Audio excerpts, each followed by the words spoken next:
This is the library of Charles Dickens, the home where he lived and worked over 100 years ago. This is the same desk where he sat and wrote so many of his stories. Dickens loved people, and of all people, he loved best children, especially the children of his own imagination. Out of the world of Dickens, the sunlight of his descriptive genius still lighting their faces, come these grave and polite little folk. The story that I'm going to tell you now concerns two children and Boots, a general servant at a certain inn, the Holly Tree Inn. One Christmas Eve, the Rochester coach drew up in the courtyard and some very singular characters alighted. Please take the Admiral indoors. He's vastly susceptible to cold weather. There, my love. All snug, my love? Damn malodorous bird. Ought to be law against damn stupid woman. Traveling round with a menagerie. Have you got Cousin Lizzie's bed warmer, Mr. Lillifer? Now, pray don't stumble over the stool.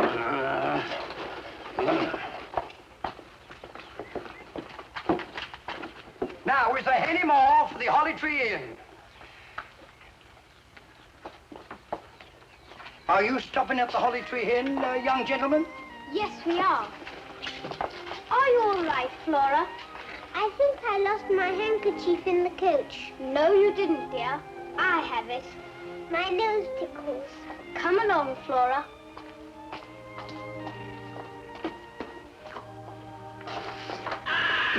Put me in a room as far away as possible from that benighted dodo. Terrible old termagant. Number 8, sir. Round to the left. Now stand just where you are, Mr. Lillifer, while I make the arrangements. Don't stir an eyelash. A double room for the night, with adequate accommodation for our accoutrements. Number 12. Third door on the left through the Hoke Hall. You may proceed, Mr. Lillifer. Oh, yes. Naturally, naturally. And what might you be a-wanting, young sir? We want a room for the night, please, and a separate sitting room, and a fire laid and supper.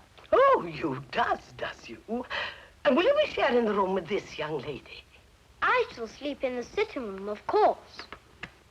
And will your relatives be coming to collect you in the morning? We have no relatives in these parts. We're en route.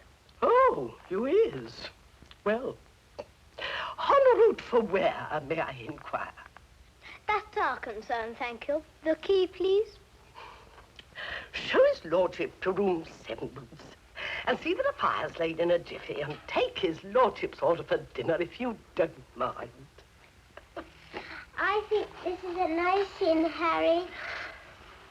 I'm sleepy. Come along, Flora. Straight up the stairs, my lord. To the right. En route, says he, as calm as a cucumber.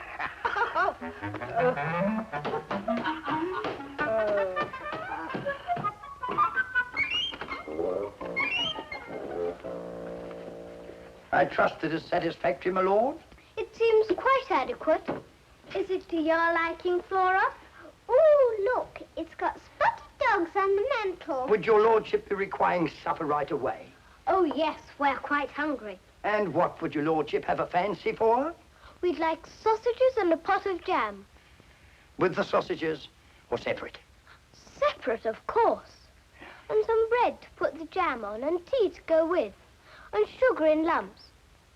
Oh, and we'd like a newspaper and a pair of scissors. Oh, wait a minute, my lord. It's none of my business, as seeing as how you're obviously in the habit of being en route. Might I inquire what your lordship's up to?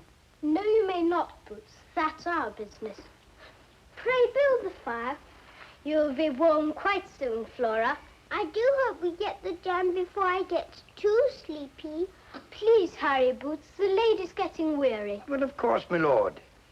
Oh, and was it scissors, my lord? Yes, and sharp ones. May I be so bold as to inquire what his lordship has the intention of cutting up? Why, the paper, of course. Let me take your bonnet, Flora. And it's quite all right if you want to take your shoes off, since we're incognito. Is we? Ooh! They didn't let on where they was off to. No. Told me it's none of my business to inquire. Oh, very much the lord of the manor is Master Harry. My instinct tells me something's up with them two pippins. You'll find out at dinner, Boots, who they is, what they's at, and if anyone's coming to meet them. Oh, and give them a bowl of warm milk apiece. The tone of him. He shall sleep in the sitting room, of course, says he. Well, it's clear to see he's a gentleman. Not many so sensitive to the propinquities.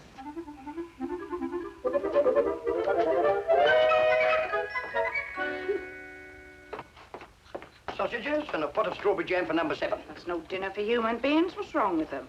Letty, you ought to know better than to ask questions. The motto of this place is what the customer wants is what he gets.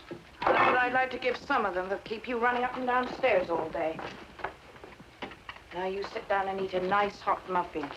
It's a crying shame the way you neglect your victuals. Do you know, if I was to eat everything you put in front of me, I'd be as big as a elephant. A man like you needs to keep his strength up. Oh, well, seeing as how you're so pressing. Only yesterday, Mrs. Piff said to me, "That Boots is a fine figure of a man, Letty," she said. "One that any sensible woman couldn't help but admire. The wonder to me is," she said, "he never got married afore now." And I can tell her the answer to that one. Because I've never wanted to. Doesn't seem natural to me. Never does to a woman. Ah, marriage is like boots. They pinch at first. Then after a while, they get a little more comfortable. And just as you think you're suited, they wears out. No, no. I've stayed single for so long, and single I mean to remain. Come on, what about them sausages and a pot of strawberry jam for number 7? Go on, get it. Might I suggest a pat of butter right on the mash? Thank you. Now then, might I inquire if there's anything else your lordship will be needing? I'll ring if I do, Boots. Here's 6pence. Oh, thank you, my lord.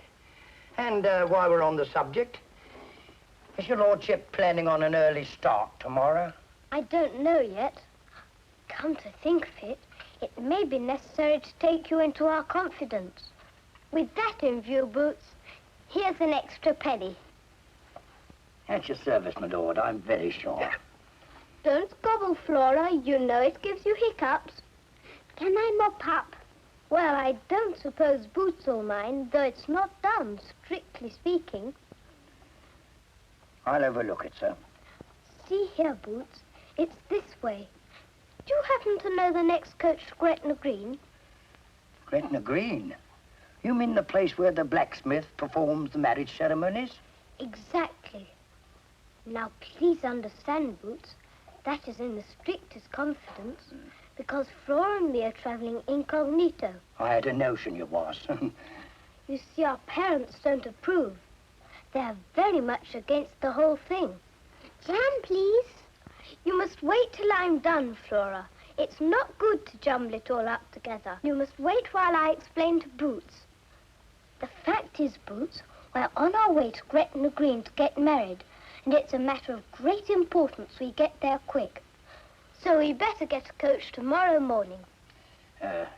You and her ladyship ain't eloping by any chance? Well, yes, we are. That's the long and short of it. Drink your milk now, Flora. If you didn't talk so much, we'd get to the jam much quicker. So that's the long and short of it.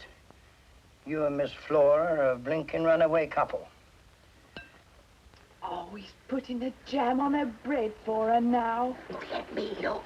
Now, what's going on here? What's all this misdemeanor in? Oh, man, we just couldn't resist watching. It's like a fairy story. You hop off downstairs. There's plenty else for you to see to. Look up, you lazy thing.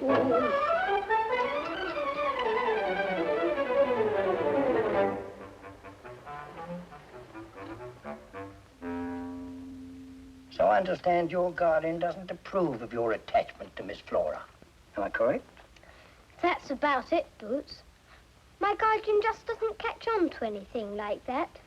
He works in the city all day, and in the evening he sits shut up in his library. He just doesn't grasp that things happen. I mean, that things happen to people like me and Flora. But what decided you to do it, Master Harry? I mean, make a run for it. Well, my guardian forbade me to see Flora anymore. She lives in the house next door. Her mother's cook to Mrs. Jeffries. So, you see, there was nothing for it but to take matters into our own hands. You may get down now, Flora.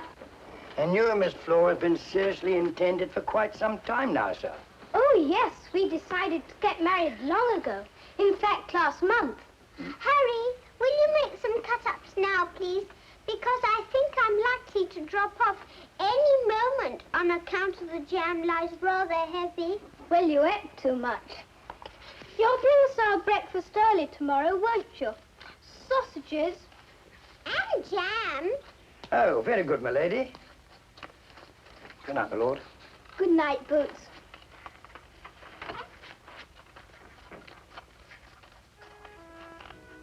Oh, do hurry, Harry. Hold on, I'm trying.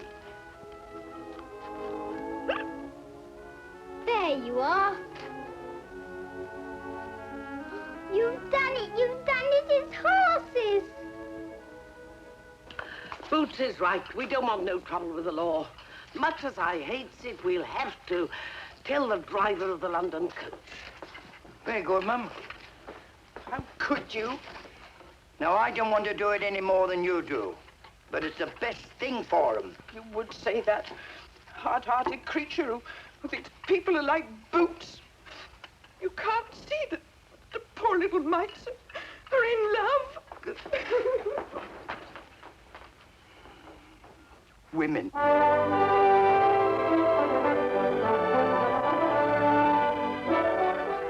Well, I suppose Boots and Mrs. Piff were right in informing the authorities about the runaway couple, even though Letty thought it was hard-hearted. However, next morning there was trouble.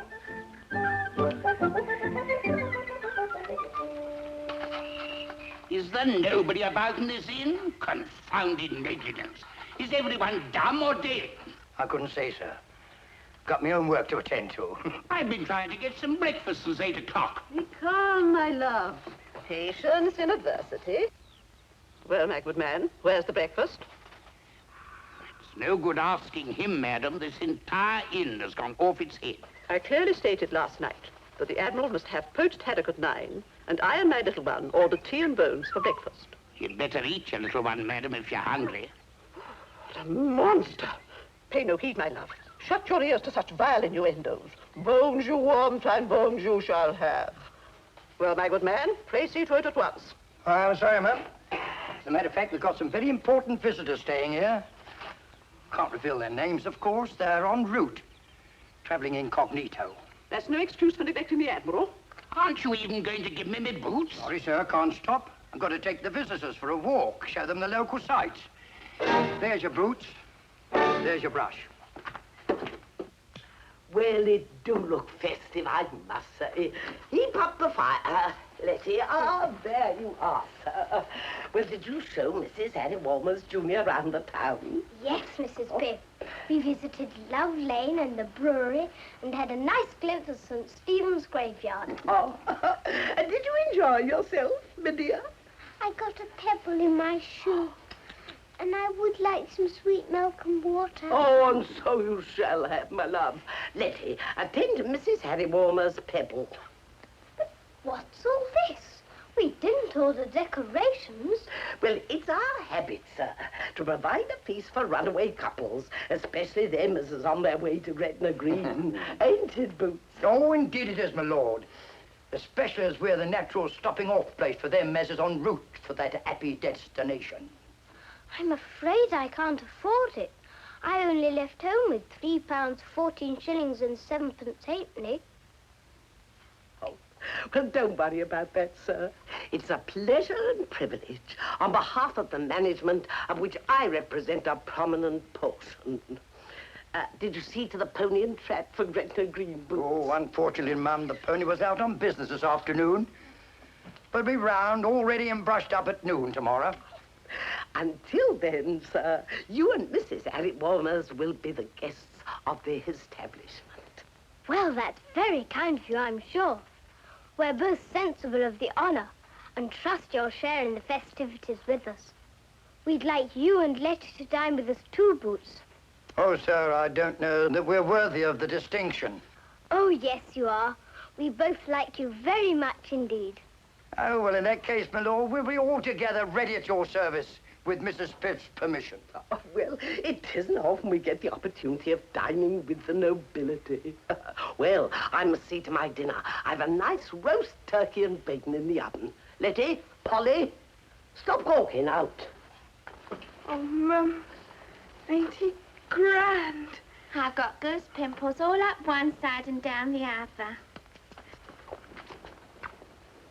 I expect you and Mrs. Harry Walmers Jr. would like to be alone together for a spell. So we'll leave until dinner. Here's threepence with my thanks, Boots. Oh, you overwhelm us, sir, and no mistake. The dear little darlings. Every time I look at them,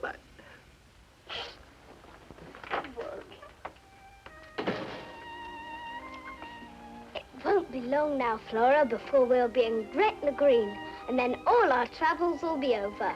I don't know as I like being away from home so long. Just think, we'll have a bang-up dinner, and then I'll make you lots of jolly cut-ups. Oh, yes, that will be nice. And will there be more jam, Harry? Oh, yes, Flora, dear. Heaps and heaps of jam.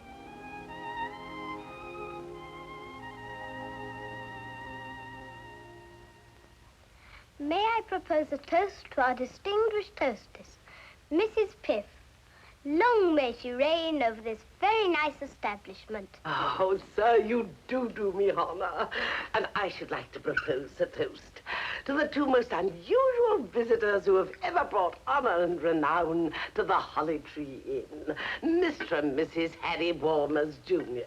Mr. and Mrs. Harry Walmers Jr. I could do with an extra roasted tater. Oh, Polly, help Mrs. Harry Walmers to an extra tater. I've never seen a little girl tuck into so much. Well, I never enjoyed a Christmas dinner so much. I think I shall give out with a song after, which I hadn't felt like doing since poor Mr. Piff departed this sorry state. Well, we never thought we'd meet such good friends on the way. Couldn't you and Boots come to Gretna Green, Letty? We'll be in need of witnesses. Why, bless you, my dear, of course we will. All the way there and back. Why, it just wouldn't be right for you to be married without us. And may I propose a toast to the institution of marriage? I've never been much of a one to admire the marriage state, but since I've seen it in operation, I'm mighty impressed. And I'm all ready to be converted. As a matter of fact, your lordship, I'm likely to follow you to Gretna Green at very short notice. If I can find a suitable victim for my affections. I hope you do, Boots. There's nothing like being married. It's what makes the world go round.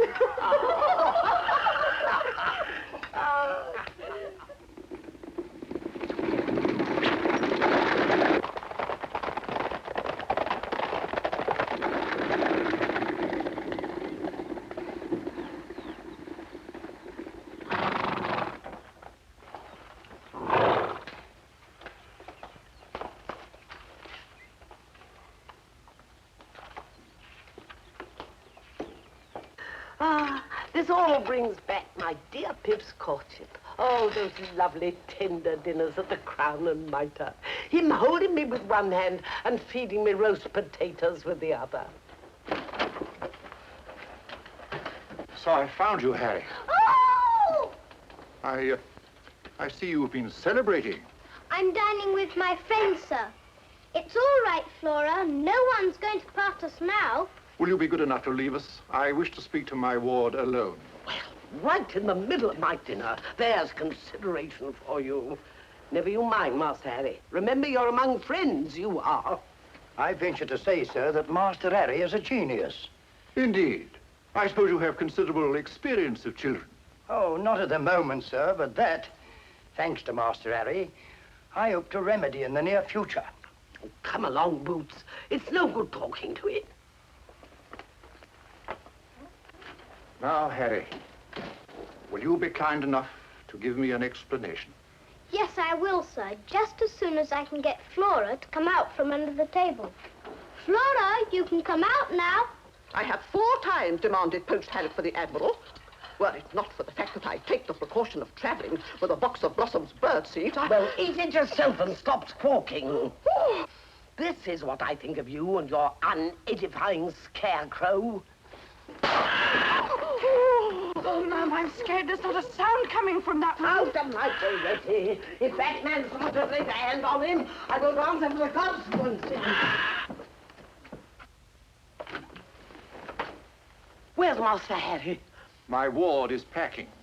You haven't laid a hand on him, have you? If you have, I don't know what I won't do. That boy's an angel. It is not my practice to resort to corporal punishment. Well, don't never, not with him. He's above anything I ever saw in my life. Oh, Master Harry, are you all right, my love? He hasn't been harsh with you, has he? We're going home, Mrs. Piff. Will you remember, if anything ever goes wrong with you, you come straight to the Holly Tree Inn. There'll always be a warm welcome and a nice hot dinner. Thank you, Mrs. Piff. We shall be all right. I think. And don't you never let go of Master Harry, milady. You'll never find another like him. Not in this world. Oh, don't part them, sir. They're so attached. It's been a treat to see him so gallant and concerned. Isn't it a little premature? Harry will be only 9 next birthday. Yes, I know. But you don't see such things. It's like the storybooks. Goodbye, Mrs. Piff. Come, Flora. Oh, wait. I'll wrap up the pudding for you. Thank you. Has it got a 6pence in it? Yes. Come, dear. Flora. Oh, nothing has upset me so much since poor Mr. Piff departed. You're a good-hearted woman. And I'm not above learning a lesson from you. Tell me, how much do I owe you for the dinner? Oh, nothing. I wouldn't take a penny for entertaining Mr. and Mrs. Harry Bournemouth, Jr. But I insist. Goodbye, Boots. And thank you for hiring the pony. Never you mind, sir. You'll get to Gretna Green sooner or later. Thank you. And I hope you will too, Letty. I'm going to see that she does, sir. Good. Come along, Flora. Don't drop the pudding.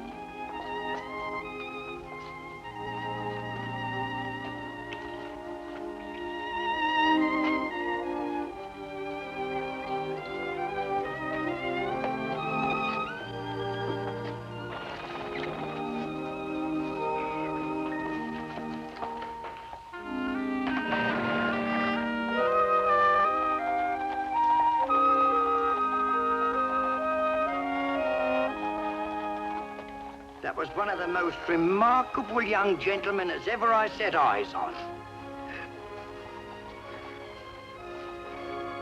Oh, look. One of Master Harry's cut-ups. So Harry and Flora were taken home by Harry's kindly guardian. In time, they grew up, and we can take it they got married and lived happily ever after. Or can we? I wonder. At any rate, it is certain that following their example, Boots and Letty got married and lived happily ever after. And so ended the remarkable story of the Runaways.